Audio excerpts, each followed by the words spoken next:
Hi, my name is Risha Masalia, and this is the This Is How I Work interview series, and we're here at the Plant Biology Conference in beautiful Austin, Texas. Joining me today is Jason Williams. So Jason, if you could tell me a little bit about yourself and maybe some of your resources. Oh, sure. So I'm Jason. I'm at Cold Spring Harbor Laboratory. I have mainly been coming to the plant biology conferences for the past couple of years as part of CyVerse, formerly iPlant Collaborative, so computational nice. tools. Yeah, absolutely. Something that I have used myself personally. So. Okay, cool. Very cool.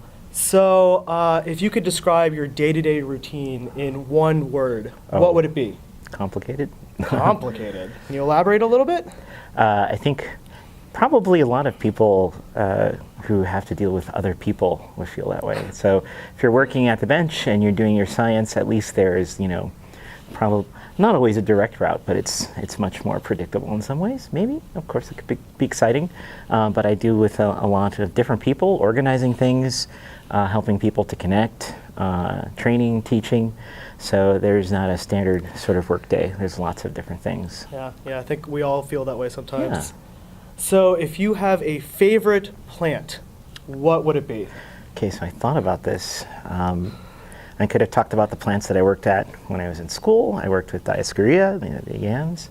Oh. Then I thought, well, maybe chocolate because I like chocolate. But I kind of came up with wheat because it can do a lot. Wheat. I like making bread, making a pie, making so beer. it's so many things, right? Yeah, that you could. absolutely. So I think wheat is pretty versatile. So I'm going to go with wheat as a Yes, favorite that is plant, and also the genetics of wheat are That's true. That's complicated. true. They're complicated, but they're fascinating. though. Fascinating, Yeah, complicated. absolutely.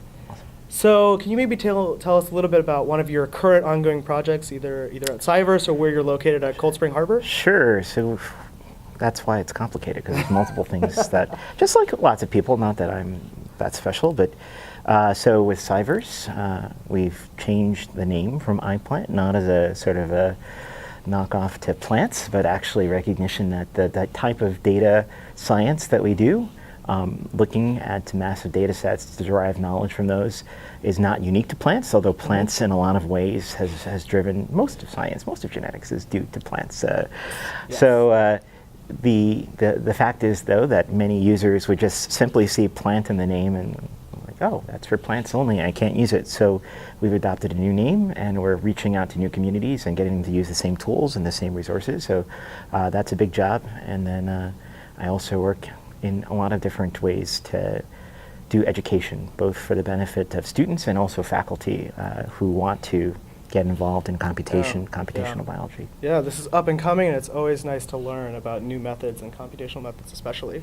So along those lines, can you tell us some of your favorite apps or tools, maybe within the CyVerse platform? Oh, well, I'm not going to sell CyVerse too hard. We're not we're not about that, and we want everybody to find the pieces of it that work for them, because there's really a lot there.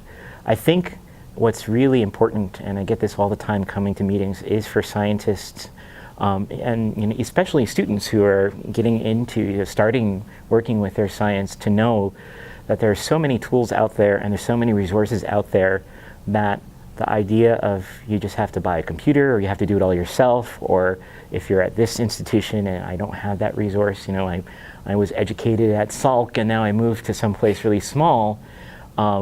There's such a tremendous possibility now that really is democratizing. So no matter where you are at, if you thought maybe you don't have those resources, when it comes to computation, you really do. CyVerse is one part of that. But there's so many things out there. I think there's a new project, Jetstream, which is a big science cloud. Even Amazon is more than just buying, CDs and books and stuff like that, which I love to do. But you have the cloud there, so that basically people can spend a lot more time doing science rather than spending money on materials and resources that are just reinventing the wheel. Very nice, very nice. So what's maybe a recent obstacle that you've overcome in your science? Oh, recent obstacle. Well, I think there is a general obstacle that I always remember, and it comes back sometimes, which is, I think it's really important, like when you grow in the lab, I think that one of the most important things is to develop the sense of when it's not you. Because there are lots of times things go wrong, something happens, and you're banging your head and wondering, like, why isn't this turning out? Why is this not amplifying? Why am I not Right. cloning this? Blah Right. blah.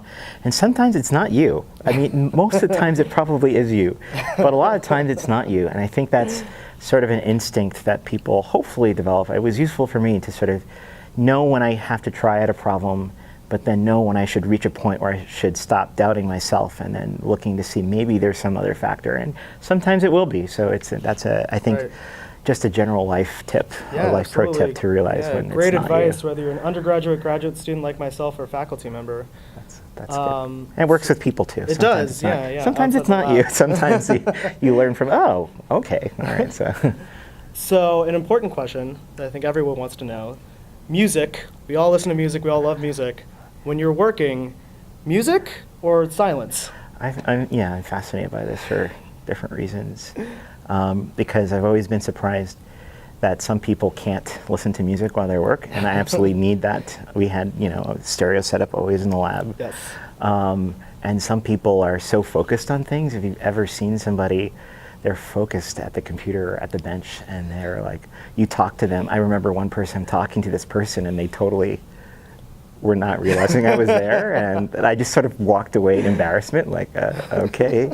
But definitely want music playing Definitely in the lab, music. and you have to have Yes. matching your mood, and Yep, I yep. play, so you need Very to nice. have something going. Although what I listen to might not be some Shostakovich, some Bach, some Chopin, whatever it is. Whatever it Gotta was. have that Yep. in the lab. I wouldn't feel right. I miss it if it's not playing. So I am the same way. I definitely Yeah. need music whenever I'm working. absolutely. Well, Jason, thank you so much for taking All the right. time to conduct this Awesome. interview. Yeah.